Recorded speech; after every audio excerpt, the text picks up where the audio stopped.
In today's lecture, we start with the topic of machine learning. We will have 7 lectures in this series. Today, we will give an introduction to this topic.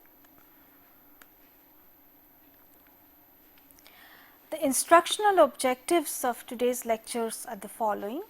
We will first look at what we mean by machine learning. We will look at several definitions of the term machine learning. In this class, the student will be introduced to some different learning frameworks, and then we will introduce some of the basic notations. Also, the student will be made familiar with certain example applications of machine learning. Specifically, we will give an introduction to the type of learning which we call concept learning. In this context, the student will look at certain things, what are the concept of features that are used in a learning problem. We will look at what we mean by a hypothesis space or a set of hypotheses, and what we mean by a hypothesis that we are trying to learn. We will introduce what we mean by a training set and a test set. We will also talk about the instance space.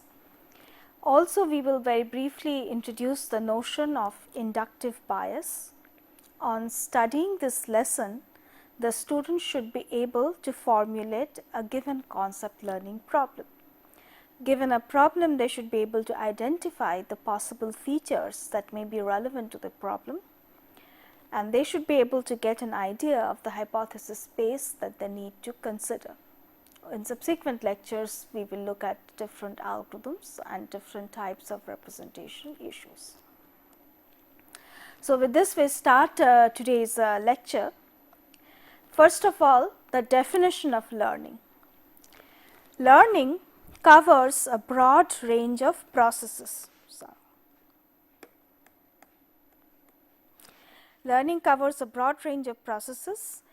It means to gain knowledge or an understanding of a skill in something. So, when we say that we want to learn, we want to gain knowledge about or understanding about or expertise in solving some problems, and this expertise or this knowledge can come by looking at examples or by gaining experience. By examples experience, or this knowledge can come by studying the problem domain or by being told, that is by instruction.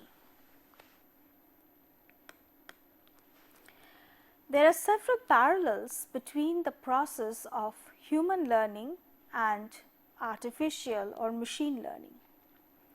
Some techniques in machine learning derive from the effort of psychologists to derive theories of human or animal learning through computational model. The field of cognitive psychology has dealt with in trying to understand how humans learn, and in some cases they have also tried to identify certain computational models to model the way humans think and the way humans learn.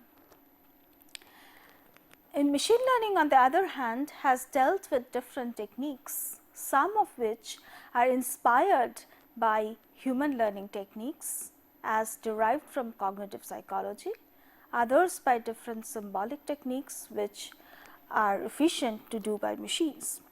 but it is conceivable that the concepts and techniques being explored by researchers in machine learning may actually help understand certain biological processes. So, there is a lot of cross fertilization between the fields of cognitive psychology, which tries to understand human or animal learning, and the field of machine learning, where objective is to solely learn by help of machines. Now, before we formally define learning, let us look at a few of the definitions that people have put forward on machine learning. The first definition that we will take up is the definition by Donald Michie in 1991. This definition states that a learning system uses sample data to generate an updated basis for improved performance on subsequent data from the same source and expresses the new basis in intelligible symbolic form. So, let us try to understand what this means. So, we have a learning system which uses sample data, that is the training example, which we call a training example. So, there is some sample data or there is some experience to go by, and on the basis of this experience, the system tries to generate a new thing, a new model, so that it can lead to improved performance on subsequent examples. So, the system uses input data to get a model which can help it to improve its performance on new data, but data that is coming from similar sort of examples, data from the same source. And this model or this thing that has been learned is expressed in a symbolic form which can be understood and which can be manipulated. So, this is a definition by Donald Michie. Let us look at the definition by another pioneer in the field, Herbert Simon. This definition says that learning denotes changes in the system that are adaptive in the sense that they enable the system to do the same task or tasks drawn from the same population more effectively the next time. This is a similar definition, as you can see. So, this definition says that learning means there is some change in the system, and this change enables the system to perform better on similar tasks in future more effectively. Okay. So, we see that there are several other definitions by different other practitioners in the field, but we see that this type of learning mainly talks about there being some input data or experience from which the system learns, and the system tries to improve its performance, and this improvement in performance must be measurable in some way. So, there must be performance measure which must be improved due to learning. So, by learning from examples, the system is able to improve its performance. Secondly, some of these definitions also emphasize the comprehensibility, that the new thing that the system has learned must be expressed in a form that will be understood. So, a well posed, so let us now try to define simply a well posed learning problem. A computer program is set to learn a task T. So, T is the task that the system is trying to learn. And what is the basis by which the system is learning this task T? The system is given some data which is the experience E, and the system is learning to improve its performance in task T with respect to a performance metric P. That is, the system's performance in the task T improves with experience E as measured by the performance metric P. So, this is the definition of learning which we will accept, and on this basis we will carry on our further studies. And to put it in a more natural form, learning is the improvement of performance in some environment through the acquisition of knowledge resulting from experience in that environment. So, to understand this definition, let us go back to the framework of an intelligent agent, which we have been looking at in this course. So, if you remember, we have this structure, we have this agent and we have this environment. The agent takes action which changes the environment, and the agent can sense the environment. So, this is the environment. The agent gets experience, a set of sensory output, etc. So, agent gets experience by interacting with the environment, and this results in acquisition of some knowledge, and using this knowledge the agent can actually improve its performance in certain tasks. So, this is the formal definition of learning. Now, let us look at a few examples of learning problems to make this more concrete. So, let us say that we want to know whether a particular given patient has a possibility of having let us say brain tumor. And what is the experience? We have the database of previous patients, the ones who have been diagnosed with tumor and ones who have been certified as having no tumor, and we have access to the patient records, which include different data about the patient as well as, let us say, some images like MRI images or something. So, we have some data about past patients having tumor, and we wish to find out, given a new patient and his records, we want to know whether this patient is likely to have tumor. The second example, let us say that our task is to recognize speech. So, the machine should be able to hear, let us say, me speak, and it should be able to recognize the speech and take dictations. So, in this case, what can be used as experience is a database of speech which have been already recognized and their transcripts are available. So, we have speech and their transcripts that constitutes the experience, and as a result of this experience the system should be able to learn. And how do we measure whether the system is successful?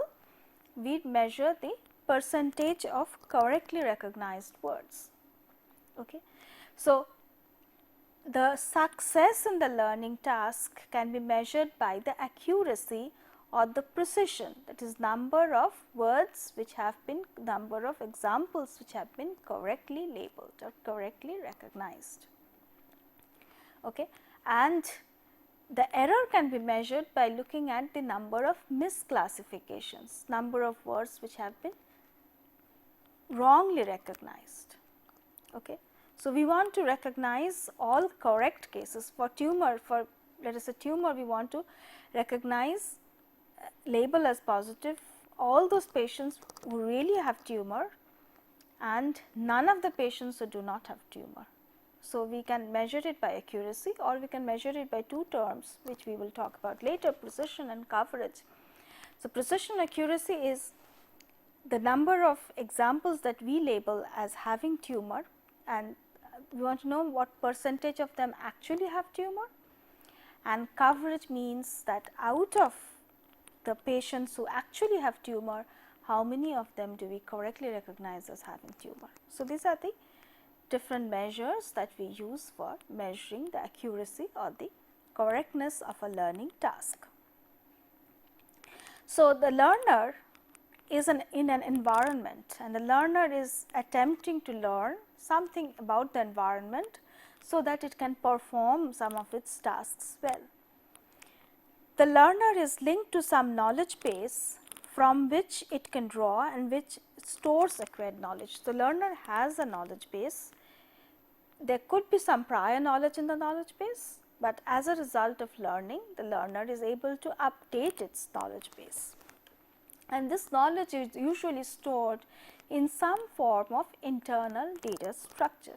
You have studied logic and you have seen representation languages in logic, in first order logic. You have also looked at possibly certain other representation schemes as frames, etc.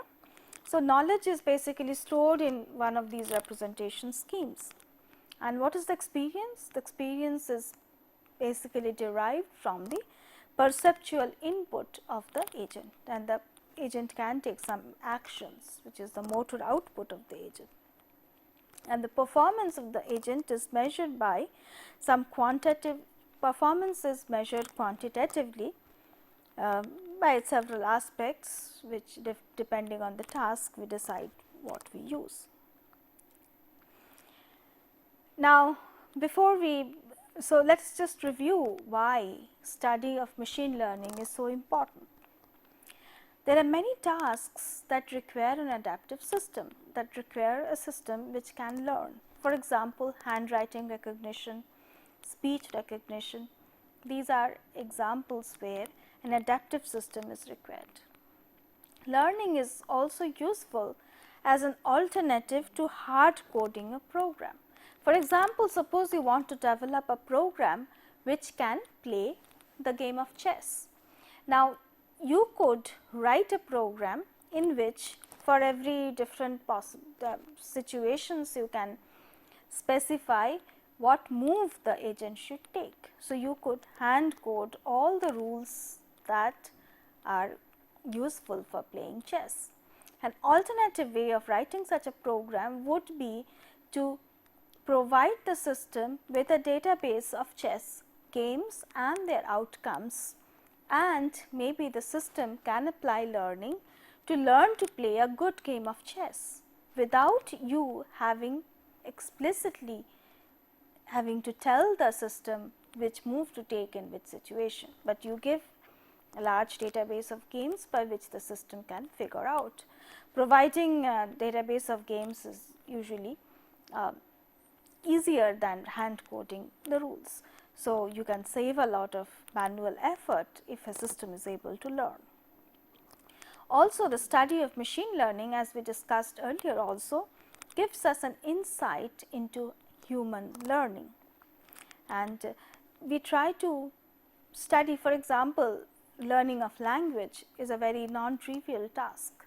So, trying to understand how we can make a machine learn a language can give us a clue as to how humans acquire language. And machine learning has been very useful in the carp of data mining, which helps systems to acquire hidden rules from data. So, which has opened a whole new area of applications. So, this is a new kind of capability that our systems are provided with. There are many types of learning, and learning we can classify learning along different dimensions. Supervised learning. In supervised learning, the system is given labeled training examples. These labeled training examples consist of, we have a set of examples and we also have their labels. So, we have the inputs and the outputs of the examples. And in unsupervised learning, is learning where there are no labels given. We only have the examples which are not pre-classified. So, we have unclassified training examples, and there are situations where we would like to learn from them. So, in this these series of lectures, we will mainly be concerned with supervised machine learning, where we are given labeled examples. The concept learning we will talk about, we have a set of labeled examples during training, using which we will learn to classify an unknown example. There are also other types of learning where we do not have labeled examples, but we try to learn.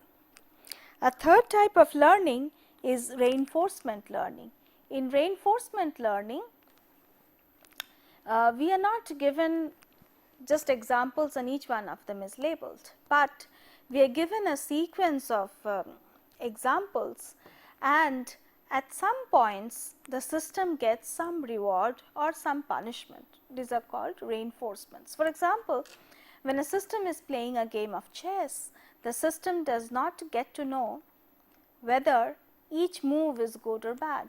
Each move is not rated, but at the end of the game, the system knows whether it has won or drawn the game or lost. So, that is the reinforcement which is available at only certain points in the game. Okay. So, in reinforcement learning, the system is trying to learn, but it gets reinforcements only at certain times. Now, what are the types of knowledge that can be acquired by learning? The type of knowledge can be declarative knowledge, that is knowledge which can be expressed in terms of concepts, in terms of preferred value of parameters, or in terms of grammars, or in terms of taxonomies. The knowledge acquired by learning can alternatively be expressed as procedural knowledge. Procedural knowledge can be expressed in the terms of rules, rule strengths, graphs or networks, computer programs, and plans. Certain data structures that can be used for storing learned knowledge are, we are just looking at talking about some of these. A few of these algorithms we will see later in this course. So, certain data structures are decision trees, logical expressions, neural networks, condition action rules, sets of rules, finite state automata, and programs. For example, concepts, when we want to represent concepts, we can represent concepts by decision trees or by logical expressions or by neural networks. Behavioral rules can be expressed as condition action rules. Plans can be expressed as sets of rules or by finite state automata. Computer programs can be expressed as C code. And then there could be different strategies by which knowledge, these learning rules can be acquired. Inductive inference can be used to learn concepts or to learn grammars. Evolutionary learning or genetic algorithms can be used to learn certain preferred values of parameters. In unsupervised learning, clustering can be used for learning taxonomies. And then we can also have analogy or induction to learn rules. We can have reinforcement learnings to learn plans or strategies, or what you call policies, evolutionary learning, stochastic learning, etc. So, there is a wide choice of learning strategies, learning programs, and a few of these we will be studying in this course. Now, how do we evaluate learner? Once we have a learning strategy, typically what we do is we draw a learning curve. In a learning curve, what we do is we plot the accuracy of the learner along the y axis. This axis is the accuracy, and along the x axis we plot number of training examples seen. So, what we typically expect is that the accuracy of the learner will increase as the number of training examples increases. So, these are typical learning curves that we might get. So, these learning curves plot the accuracy or precision in terms of the number of training examples seen. Now, next we will talk about inductive learning for classification, also known as concept learning. In fact, in most of the lectures on learning in this course, we will mainly be looking at the idea of concept learning. So, what is concept learning? Concept learning or classification means learning a description of a class of objects. So, we have some concept or some object whose description we wish to learn, and concept learning is learning this description. And why do we want to learn this description? We want to use this description to predict the class of a new object. When we have a new example, we want to know which class this new example belongs to. So, we try to learn the description of a class. So, we are given an animal, we want to know whether this animal can be classified as a tiger or not. And what we have is, we have seen in the past several animals which we are told are tigers, and we also have seen several animals which we are told are not tigers. And from this we will form a model of what is a tiger, and so that given a new animal, we will be able to know whether this animal is a tiger or not a tiger. So, this is the essence of concept learning. There are other examples of concept learning tasks, some of them are described here. Suppose our objective is to classify parts as defective parts or OK parts. Second example, mammogram analysis. We are given a mammogram and we want to classify the mammogram as normal or precancerous or cancerous. Example 3, in document understanding, we are given a rectangular region from a scanned image, and we want to be able to say whether this is a text region or graphics region. So, we want to recognize a text region from a graphics region. So, these are certain examples of a concept learning task. Now, we will be using inductive inference for concept learning, and let us first see what we mean by inductive inference. Now, suppose H is a hypothesis and F is a set of facts. Suppose we know that H implies F. If H implies F is valid, this rule H implies F is valid, and H is known to be true, then by modus ponens, which you have studied, F must be true. H implies F is valid, the antecedent H is known to be true, then logically by modus ponens it follows that F must be true. This is an example of deduction, logical deduction. So, we can derive F from H. This process is truth preserving, and this is called deductive inference. You are already familiar with deductive inference. Let us take an example. That suppose you know that you have seen, you know that all men are mortal, and you know that Socrates is a man, you can conclude that Socrates is mortal. So, this is an example of deductive inference. Now, let us see next what we mean by inductive inference. Suppose again let us assume that H is a hypothesis and F is a set of facts, and again let us say that H implies F is known to be valid. Now, suppose we know F.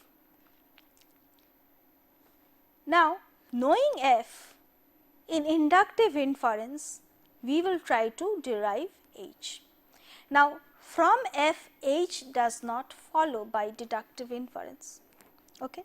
But if F is false, then H must be false. If F is true, deductively we cannot say that H must be true, but if F is false, we can say that H must be false. So, deriving H from F is falsity preserving, but not truth preserving. So, if there are some facts which make F false, then H must also be false. But in inductive inference, we will derive H from F. Okay. So, suppose on 10 days I have woken up and seen that in the morning the sky is blue, and on the basis of this I form a hypothesis that in the morning the sky is always blue. So, this is an example of an inductive inference. On the basis of 10 data of the sky being blue in the morning, I am inferring that the sky is always blue. This is an example of inductive inference or induction. As an example of another example of induction, suppose you see 5 white tigers. You see 5 tigers and all of them are white, and you conclude all tigers are white.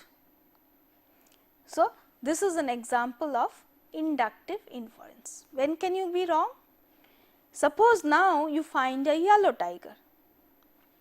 Now, this falsifies your conjecture. So, inductive inference is not a logical inference, so it does not preserve the truth, but it is a useful leap to take. It gives you new knowledge, knowledge that you have not already seen.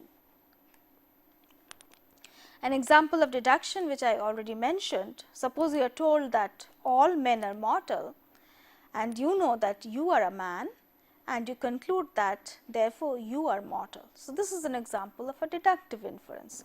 What we saw earlier is an example of a inductive inference. Now, let us look at concept learning in more detail. Suppose you have a goal concept that you are trying to learn. So, we will call this goal concept a target concept. A target concept is the concept that you are trying to learn. For example, you are trying to learn what is a tiger. So, tiger is the target concept. And your guesses of the target concept is the hypothesis. So, you are trying to learn the concept and you make a hypothesis. You form a hypothesis about the description of the concept. So, a hypothesis is your guess or approximation of the target concept. And how do you form the hypothesis? By looking at data, by looking at many instances of data or examples. So, an object which is used to help you learn the goal concept is called an instance or an example.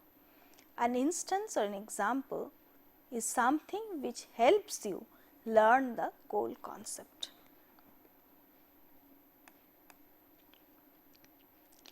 So, typically an instance is described by a vector of features also called attributes.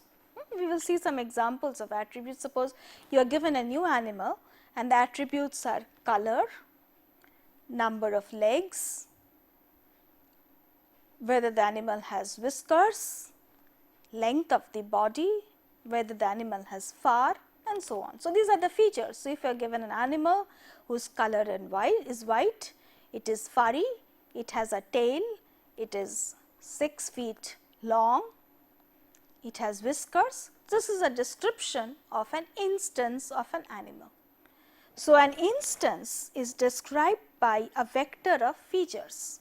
Features are also called attributes. So, for example, an instance is given by x1, x2, xn. x1 is the value of the first feature, xn is the value of the nth feature. There are different types of feature that we can have. Features can be nominal. For example, color of the animal. Color can be red, yellow, blue, green. So, these are some specific values. They are not directly linked to each other. Okay. So, nominal is like color is a nominal attribute. Similarly, suppose you are trying to learn an object, whether an object is a table, and one of the attributes you can have is what material is the object made of, and the material can be wood, steel, glass, etc. So, these are nominal attributes. Secondly, you can have numeric attributes. Among numeric attributes also, the attribute can be, numeric attributes are usually ordered, and some other attributes are also ordered. Ordered means there is an ordering to the values. For example, length of the animal. This is a ordered attribute. It is 5 feet, 6 feet, 4 feet, 8 feet. So, they have some relationship with themselves. These are ordered attributes. Temperature, weight, length, these are examples of ordered attributes. Thirdly, attributes can be structured. If there is some structure in the order of the values, but they are not fully ordered. For example, if the values can be put into some sort of generalization hierarchy or some partial order. For example, if you consider the animal taxonomy, this is an example of the animal taxonomy. Suppose you have the class vertebrates. So, you know that animals can be classified into vertebrates or invertebrates. Among vertebrates, you can have mammals, reptiles, etc. Among mammals, or well, I do not know reptiles as a vertebrate, but yes, mammals, birds, fish. So, these are vertebrates. Among mammals, you can classify them as 4-legged mammals and 2-legged mammal. Under 4-legged mammal, you have tiger, mouse, deer, etc. Under 2-legged mammal, you have human, kangaroo, etc. So, this is an example of a classification hierarchy, and this is also an example of a structured attribute. And in this direction, we have more general classes. So, the concept learning problem formally can be described as follows. We are given a labeling function f. F is an underlying function for describing the concept. This function f maps feature vectors into some classes. So, we have a discrete set of k classes. There are k possible classes. For example, we have 2 classes, tiger or not tiger, or we can have 3 classes, whether it is a tiger or a lion or a deer. Okay. So, in general, we have a finite set of classes. So, we have k classes, and we have a actual underlying function that maps an input instance to one of these classes. So, the function f maps an input instance to one of these classes. So, this is given to us. In a special case, we may have only 2 classes. In that case, we will say that one of the classes is a positive, the other is negative. And we are given some training examples. Each training example is a pair, the instance and its classification. Oops. So, each training example is given as a pair, the instance and its class, and we have a set of such training examples. So, using these training examples, we want to learn an approximation of f. So, from the set of x f x pairs that we have got, we want to learn the target concept f. So, f is what we wish to learn. So, given a set of x f x pairs, we want to infer f, we want to inductively infer f. Now, if you are given a finite sample and you are not shown all the instances, it is not really possible to guess the correct value of f with absolute certainty. Okay. So, we will apply inductive inference and we will try to find some pattern in the training examples, and we will assume that this pattern will hold for future examples also. This is an example of training set. We have, this is an instance x equal to 1, then classification is 1, x equal to 2, f x is 4, x equal to 3, f x is 9, x equal to 4, f x is 16, and we want to know if x is 5, what is f x. So, this is an example of a training set that we are given, and we want to learn the function f. In this case, one good guess is that the function f is a square function, that is f x is x square. I mean, this is not really a discrete learning problem, but this is an example of learning a function. Another example, suppose you want to learn the concept of an apple, whether an object is an apple or not. You are given some training examples. For the training examples, these are the features that you are given. For every object that you are given, you know the color, shape, the diameter, whether it has a stem, and then it is labeled whether the object is an apple or not an apple. And you have got 4 examples. The first example, the color is red, shape is round, it has a diameter of 4 inch, it has a stem and you know it is an apple. The second example, color is yellow, shape is round, diameter is 4.3 inch, it does not have a stem, it is an apple. Third example, color is green, shape is square, diameter is 5 inch, no stem, not an apple. Negative example of an apple. Fourth example, color is green, shape is round, diameter is 3 inch, it has a stem and it is an apple. Now, you could learn a rule or a set of rules to distinguish positive examples of apple from negative examples. These rules are called classification rules. For example, rules could be round means apple, or stem implies apple, or diameter less than 5 inch means apple, or round and diameter less than 5 inch means apple. So, these are some of possible rules that you can hypothesize about an apple. Now, you see in this case we are looking at rules expressed in a particular type of language. These rules are given in terms of the features, but these features are expressed in some language. For example, round and diameter is less than 5 inch. So, here we are expressing the rule, the antecedent, as a conjunction of constraints on features. Similarly, we could express a rule as a disjunction. We could say round or diameter less than 5 inch implies apple. So, this is an example of a disjunctive rule, or we could express it in other forms. So, we could decide a language in which to express the rules, and this defines the set of hypotheses that we are considering. Now, what type of hypothesis should we consider? Suppose F is a set of rules, then the space of hypothesis is all rule sets. The space of hypothesis could be simple polynomials. The space of hypothesis could be decision trees. The space of hypothesis that we are considering could be neural networks. Some of these we will discuss later in this class. So, we have a choice about what type of hypothesis we are going to consider.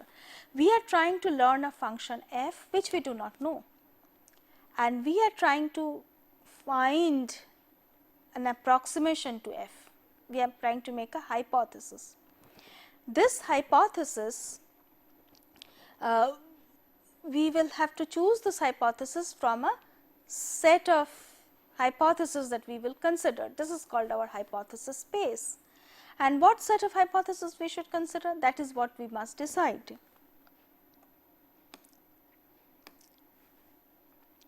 So, we will express by capital H the space of all possible hypotheses that a learning program considered. Then our objective would be to find one hypothesis which is a member of this hypothesis space. We want to find that hypothesis which is the best. We want to find the best hypothesis of this hypothesis space. What is the best hypothesis? It is that which fits the given data the best. Okay. So, this is a process of search. So, in order to find this best hypothesis, we will search through this hypothesis space to find that hypothesis which fits the data in the best possible manner.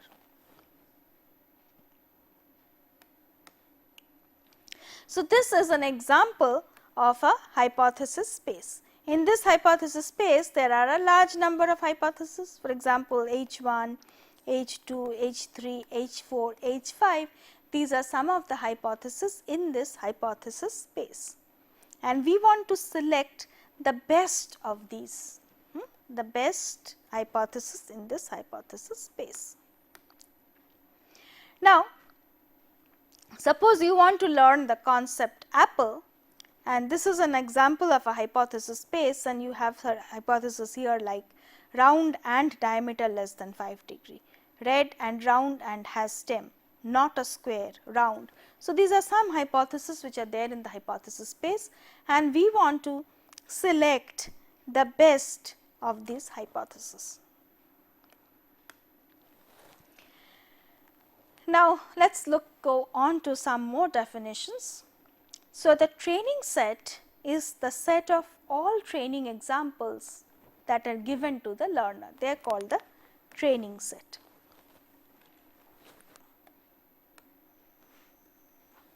So, training set is the set of all examples that are given to the learner, and the testing set is the set of examples on which the learner tests his hypothesis. You see, on the basis of the training set, the learner will learn a hypothesis, and the learner will try to evaluate how good the hypothesis is by looking at another set of examples, which is called the test set.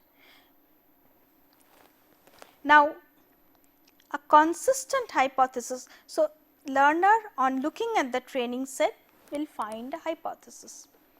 The hypothesis that the learner has found will be said to be consistent if it is consistent with all the training examples. That is, the hypothesis must predict the correct label of all the training examples. Such a hypothesis is called consistent. We cannot guarantee that a consistent hypothesis will necessarily always give the correct labeling for each test example, because we have not seen the test example, but we can check whether the hypothesis correctly labels the training example.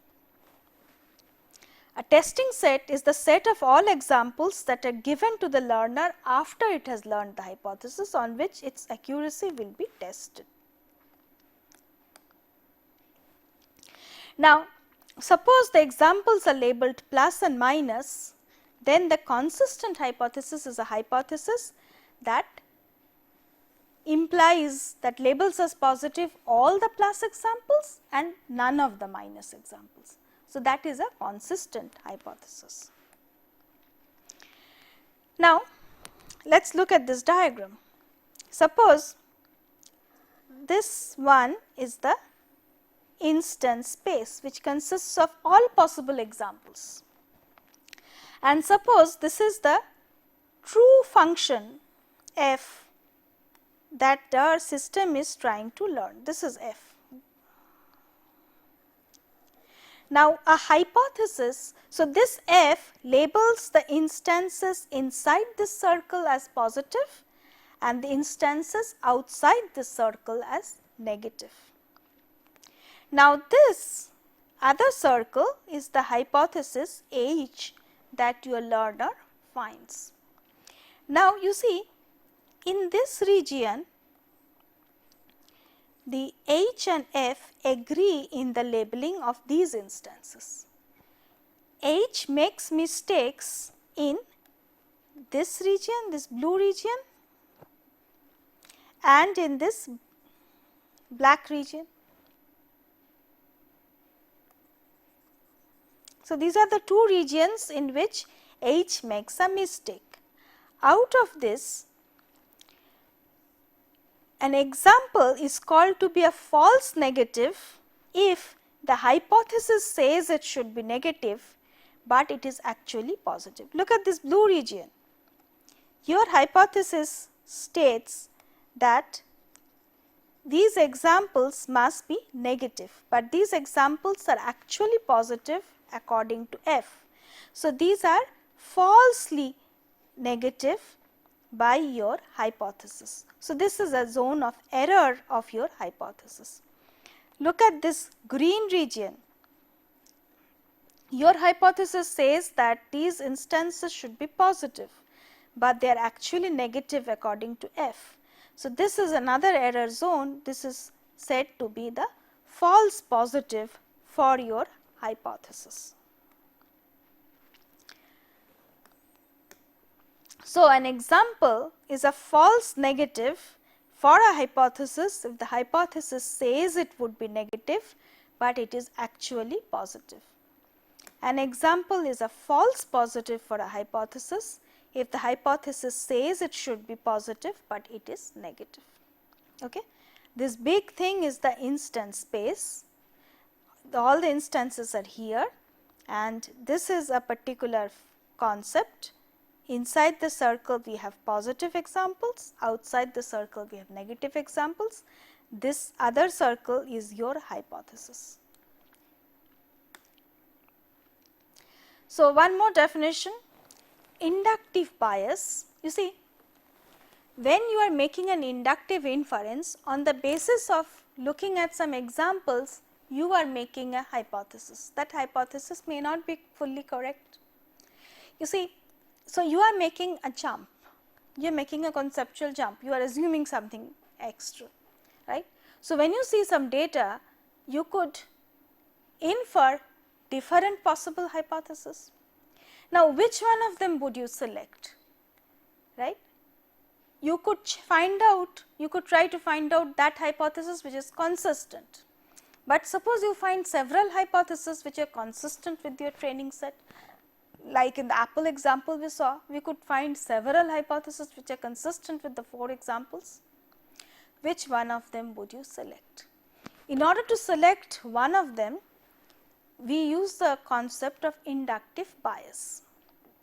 So, inductive bias is a bias or a preference for one hypothesis over another. Okay. And there are different types of inductive bias which are used by different learners. For example, simplicity could be a bias, or most general hypothesis could be a bias, or choose the most specific hypothesis, that could be a bias. So, among hypotheses which are both consistent, we choose one of them according to some bias that we have. For example, suppose you want to learn the concept apple, then you could learn a set of rules to distinguish positive from negative examples. These are called classification rules. So, these are rules that we have already seen, and then you could say, in order to select among the rules, you apply a bias. This is called inductive bias. Now, how do you choose the best hypothesis?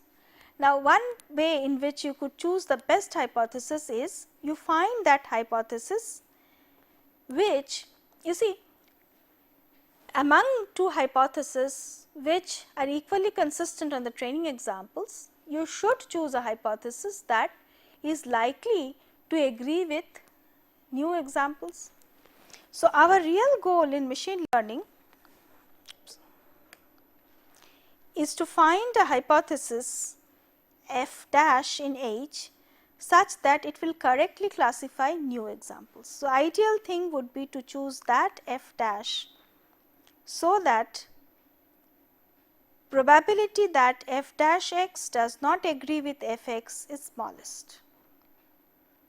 Okay, we want to choose that f dash so that it agrees with f most of the time, but we cannot compute this probability because we do not beforehand know all the instances, all the labels of instances. And how we will evaluate the performance of a learner? We will evaluate the performance of the learner by seeing how well the learned hypothesis can predict the classification of unseen examples, examples that we have not yet seen. So, in order to be able to get an idea, you see, if we use the training set for classification, we will not really understand whether our hypothesis is performing well on unknown examples. So, we should apply the hypothesis that we have learned from the training set on new data. So, test set should be disjoint with the training set. So, in a concept learning, our problem is to learn the target concept f from a set of training examples, and to evaluate, we measure the predictive performance of the learned hypothesis on a set of test examples called the test set, and we require that the training and test set are different from each other, so that there is no bias. Okay. So, these details we will look at in the next class. So, let us come to a few questions for this lecture. Question number 1, consider the problem of trying to recognize handwritten digits. You have to formulate this as a concept learning problem. Specifically, you have 3 tasks. A, clearly specify what are the possible features. B, how do you get the training set and the test set? C, how will you measure the performance of your learning algorithm?